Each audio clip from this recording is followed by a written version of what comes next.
Ես զոքանչ բառը տանել չեմ կարողանում, իմ համար դա պիտակի նման մի բան է, որից ես առնվազն հրաժարվում եմ։ Ես հասկացել եմ, եթե ես չունենամ ձևավորված հստակ իմ հարաբերությունները իր ընտանիքի անդամներից յուրաքանչյուրի հետ, այո, ես ունեմ ամենալավ հարաբերությունը, եթե այսպես հորիզոնականներով Գոհար Ավետիսյան, ով Թամար Ղուկասյանի աներձակսա գրիքով մոտեցվորն է։ Կնոջս եղբայր, Thank you. Ով Թամար Ավետիսյանի հարևանուհին է եղել։ Կնոջ եղբայրը հիմա ավելի սահուն։ Տղայլանստի։ Thank you. երեխեն։ Այո, երեխա։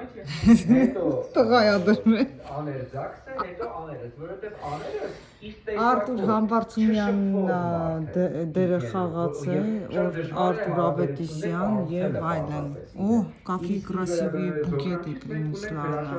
Անձնական ներքին հումորներ նույնիսկ, ունենք շատ լավ հարաբերություններ եւ ես չեմ էլ զլանում դրա մասին նաեւ իմ հետևորդներին պատմել։ Իրեն շատ են պահանջում դա, բայց ներողություն ես չեմ պատրաստվում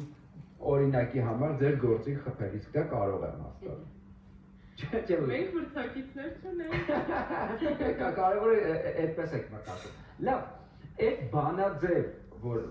մարդիկ պատկերացնում են, երբեք հնարավոր չէ որևէ ոլորտում, որևէ հարաբերություններում ունենալ, այսպես չի կարելի ասել։ Նեսել